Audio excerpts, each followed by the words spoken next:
तो इससे पहले के वीडियो में हमने पढ़ा था व्यंजन वर्ण किसे कहते हैं, व्यंजन वर्णों की संख्या कुल कितनी है। अब हम पढ़ेंगे तो व्यंजन वर्ण के कितने प्रकार होते हैं। क्या पढ़ेंगे? व्यंजन वर्ण के प्रकार। तो सबसे पहले यह जानेंगे जो व्यंजन वर्ण के जो प्रकार हैं वह 3 प्रकार हैं। कितने प्रकार हैं? 3 प्रकार हैं। तो 3 प्रकार में सबसे पहला जो आएगा वह आएगा स्पर्श व्यंजन। सबसे पहला आएगा स्पर्श व्यंजन। दूसरा जो आएगा वह आएगा अंतस्थ व्यंजन। क्या आएगा? अंतस्थ व्यंजन। तीसरा जो आएगा वह आएगा ऊष्म व्यंजन। क्या आएगा?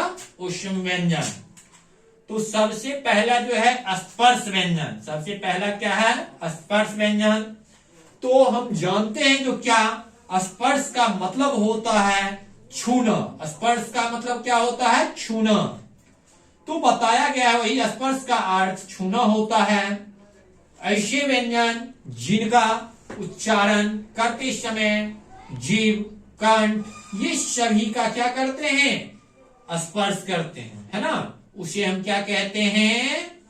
स्पर्श व्यंजन कहते हैं। ये सब के उच्चारण करते समय जो है क्या होता है? आपस में एक दूसरे से संपर्क होता है। उसे हम क्या कहते हैं? स्पर्श व्यंजन कहते हैं। उसे क्या कहते हैं?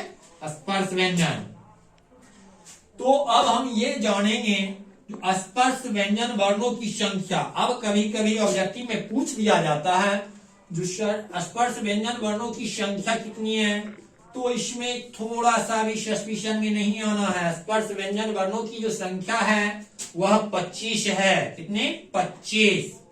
तो ये 25 जो है 25 अब कहोगे जो क्या सर 25 जो है या 25 कौन कौन है? तो हम जानते हैं कवर्ग, चवर्ग, टवर्ग, तवर्ग, पवर्ग। तो ये जो हो गया कवर्ग, चवर्ग, टवर्ग, तवर्ग, पवर्ग। तो हम ये जानेंगे जो कवर्ग आखिर क्या है, चवर्ग क्या है। तो कवर्ग का मतलब होता है जो क ख का जो है पूरा वर्ण उसमें आता है, उसे हम क्या कहते हैं? कवर्ग कहते हैं। इसी प्रकार हम चलेंगे चवर्ग में भी। चवर्ग में भी ये पूरा जो है चौथा का पूरा वर्ण है, उसे हम चवर्ग कहेंगे। तो इसी तरह ये पांचों जो है क्या है हमारे जो हैं वह क्या है? स्पर्श व्यंजन वर्ण।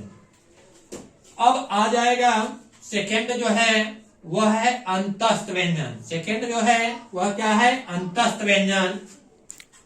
तो अंतस्थ का मतलब होता है, अंतः का मतलब होता है भीतर हो। अंतः का मतलब होता है भीतर होना। ऐसे व्यंजन जो उच्चारण करते समय हमारी मुख के भीतर ही रह जाते हैं। अब जो है हमारा मुख जो है यह मुख के अंदर ही रहता है, वह बाहर नहीं आता है। वे व्यंजन अंतस्थ व्यंजन कहलाते हैं। अब यहाँ आ जाएगा जो अंतस्थ व्यंजन वर्णों की संख्या कितनी है, तो कोई घबराने की बात नहीं है, 4 है। कितनी है? 4 है। जो चारों इस प्रकार दिया हुआ है, ये चारों जो है हमारा क्या है? अंतस्थ व्यंजन। कभी कभी पूछ दिया जाता है 10th हो 12th हो, किसी में भी साइंस या आर्ट्स कोई भी हो, उसमें पूछ दिया जाता है जो अंतस्थ व्यंजन वर्णों की संख्या कितनी है, तो हम जाकर वहां फंस जाते हैं। तो फंसना नहीं है, जानना है जो 4 है। कितना है? 4 है। जो यो, र, ल और वो, ये चारों जो है हमारा क्या है? अंतस्थ व्यंजन। इस पे थोड़ा सा भी सस्पिशन में नहीं आना है। अब तीसरा जो चलना है वह चलना है ऊष्म व्यंजन। तीसरा जो चलना है ऊष्म व्यंजन। तो हम लोग जानते हैं जो ऊष्म का मतलब होता है गर्म। ऊष्म का मतलब क्या होता है? गर्म। तो बताया गया है ऊष्म का अर्थ गर्म होता है।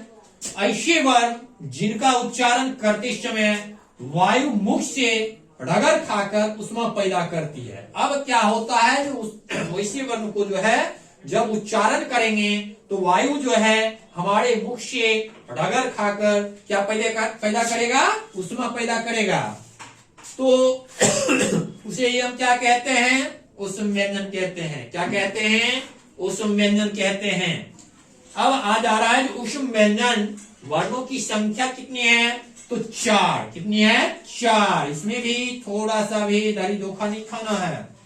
तो 4 जो है इसमें तीनों सौ आ जाएगा, तालंब स, मूर्धन्य स, दंत स और ह। ये चारों जो हो गए हमारे क्या हो गए, ऊष्म व्यंजन हो गए। क्या हो गए, ऊष्म व्यंजन। तो अब यहां एक और प्रश्न उठकर आता है, जो क्या 33 जो है हम लोग पढ़े, जो क्या व्यंजन वर्णों की संख्या जो है कुल वह 33 है। तो 33 में जो है हमें देखने के लिए मिल गया क्या, 25 जो है वह है हमारा क्या, स्पर्श व्यंजन। 4 जो हमें देखने के लिए मिल गया वह मिल गया क्या, अंतस्थ व्यंजन। और 4 जो हमें देखने के लिए मिल गया वह हमें मिल गया क्या, ऊष्म व्यंजन। तो ये हमारे हो गए 25, 4 29, 4 33, टोटल जो हो गए यह हमारे 33। यह 33 जो हो गए व्यंजन वर्णों के कुल संख्या। तो अब इसमें कहीं भी कोई भी डाउट हो तो डाउट अपने डॉक्टर में जाकर दबाकर पता ले सकते हैं। और मिलते हैं फिर आगे हम नेक्स्ट वीडियो में।